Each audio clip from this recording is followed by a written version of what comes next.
Space Shuttle Challenger disaster fundamentally changed our relationship with space exploration. But what's rarely discussed is how it shares surprising parallels with another piece of history, Salvador Dali's interpretation of Don Quixote. That's an unexpected connection. How did you come across these two seemingly unrelated pieces of history? Well, I was examining these remarkable photos from Kennedy Space Center, showing the crawler transporter moving these massive solid rocket boosters.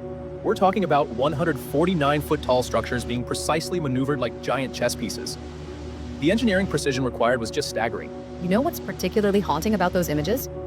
They capture this moment of routine confidence before everything changed. NASA had launched so many successful missions by then. Exactly. And that's what made January 28, 1986 so pivotal. The Challenger mission wasn't just another launch, it represented something bigger. Krista McAuliffe would have been the first teacher in space, part of this ambitious program to connect space exploration with education. So how does Dali's work connect to all this? I mean, we're talking about such different scales here. Well, here's where it gets interesting. In 1978, Dali created this intricate fan with painted pear wood sticks and a white cotton leaf. But what's fascinating is that he chose to illustrate Don Quixote on it, Cervantes' masterpiece about a man pursuing impossible dreams, published in 1605.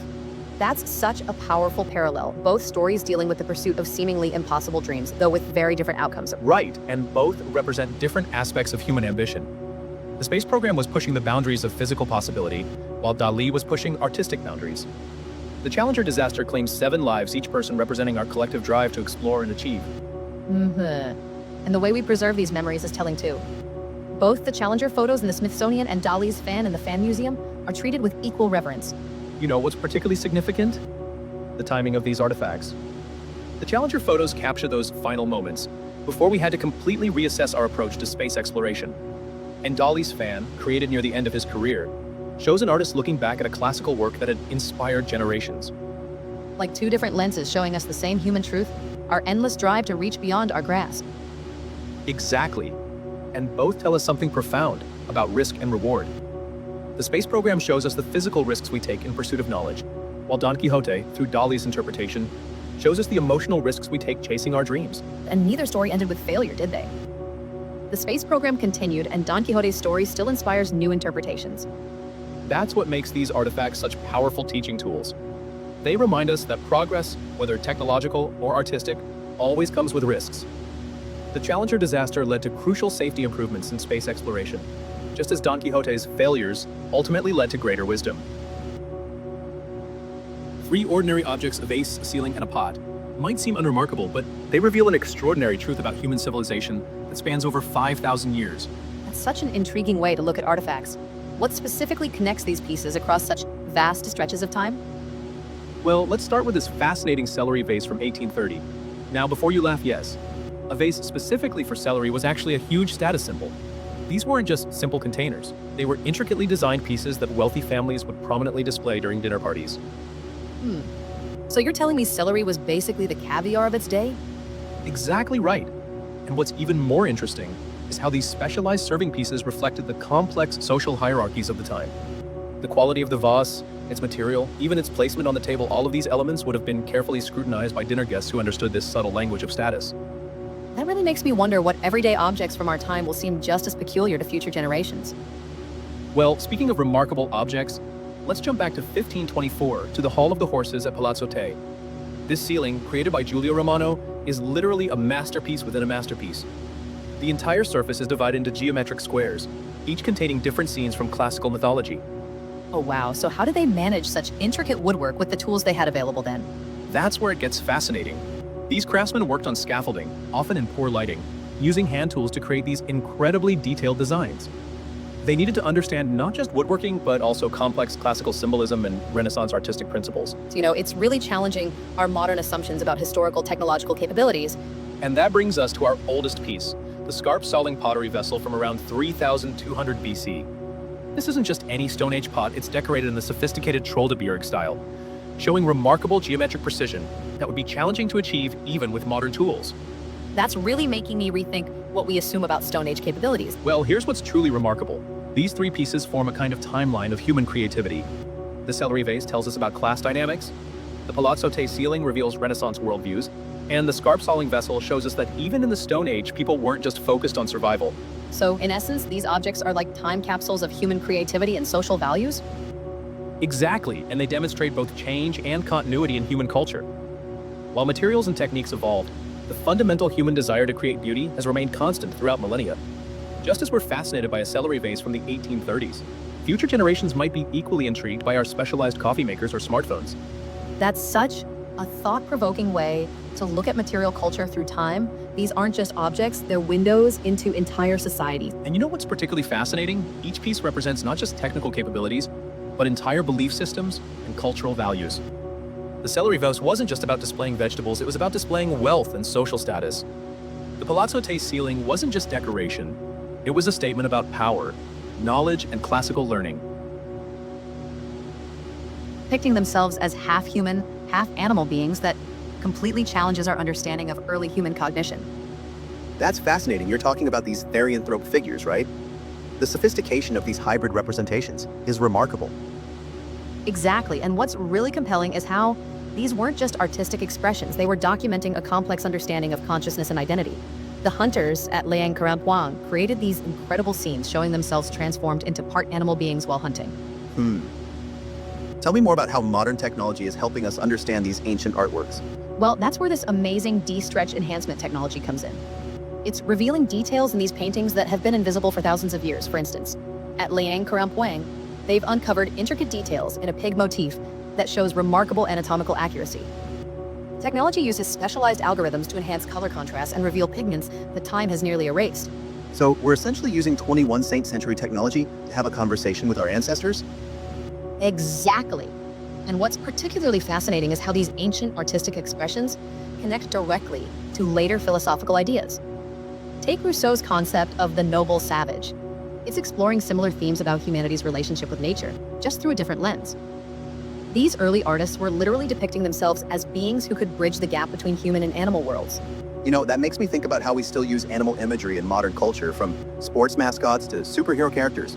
Right, and here's something to consider. How do these ancient therianthrope representations compare to modern depictions of human-animal hybrids in art and media? Take a moment to think about it. Well, looking at the sophistication of these prehistoric paintings, it really challenges our assumptions about early human cognitive capabilities, doesn't it?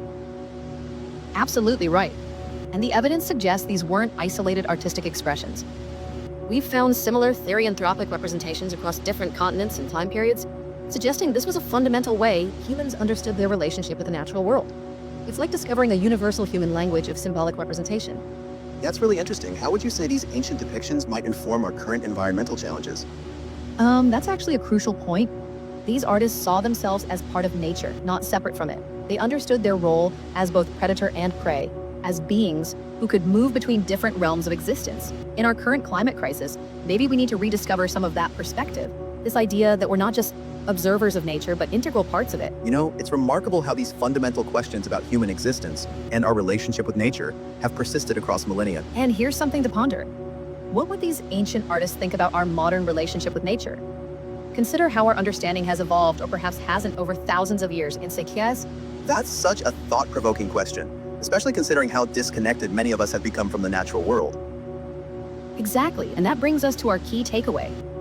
These ancient artworks aren't just prehistoric curiosities. They're sophisticated expressions of human consciousness that continue to challenge our understanding of early human cognition and our relationship with the natural world. They remind us that the big questions about human existence have been with us since the very beginning of human consciousness. And perhaps that's their most powerful legacy, showing us that art has always been a way for humans to explore complex ideas about identity, consciousness, and our place in the world. Giant prehistoric wombats the size of cars once roamed across Australia, and their fossils are completely changing how we understand evolution. The story of these massive creatures, called Diprotodon, is absolutely mind-blowing. That's fascinating. What exactly makes these particular fossils so revolutionary for our understanding of evolution? Well, you see, Diprotodon fossils have been discovered across an incredibly vast range, from Queensland's Darling Downs all the way down to Victoria. What's really striking is how these massive creatures, weighing up to 2 tons, managed to adapt to such diverse environments. So, what does that wide distribution tell us about ancient Australia's ecosystem? You know, it's really incredible. These fossils show us that ancient Australia was much more lush and diverse than today. The Diprotodon needed enormous amounts of vegetation to survive, which means these now arid regions were once rich with plant life. And here's what's really fascinating. We found evidence that they lived alongside early Aboriginal peoples. Speaking of ancient Australian creatures, I've been reading about this powerful relative of the Tasmanian tiger, the Thylacinus potens. The story of its discovery is pretty remarkable. Oh yes, that single skull found at Alcuda Station tells us so much about ancient predator-prey relationships. Even though we only have this partial fossil, scientists have determined it was significantly larger and more powerful than the recently extinct Tasmanian tiger. Well, that makes me wonder, how do scientists piece together such detailed information from just one skull fragment? It's actually quite amazing. They use advanced imaging techniques to analyze bone structure, tooth wear patterns, and muscle attachment points. From these details, they can reconstruct not just the animal's size and strength, but also its hunting behavior and the types of prey it likely pursued. That's really impressive. And you know what's interesting? While we're discovering these ancient species, we're also seeing modern species adapt in unexpected ways. Exactly. Like these pecan trees now thriving in Hadera, Israel. It's fascinating because pecans aren't native to the Middle East at all. They're originally from North America. This successful adaptation shows us how species can thrive in completely new environments when conditions are right. So what you're saying is that we're watching evolution happen in real time, just on a different scale? Precisely. And here's what's really mind-bending.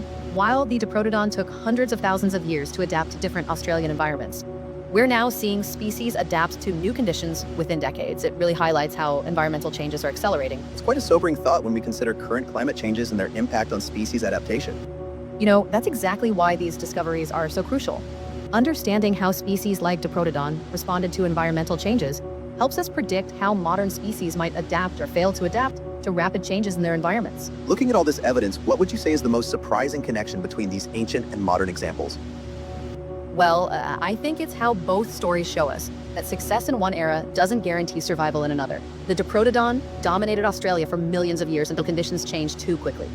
Similarly, our modern ecosystems are facing unprecedented rates of change that could overwhelm even the most adaptable species. That really puts our current environmental challenges into perspective, doesn't it? It absolutely does. And you know what's really striking?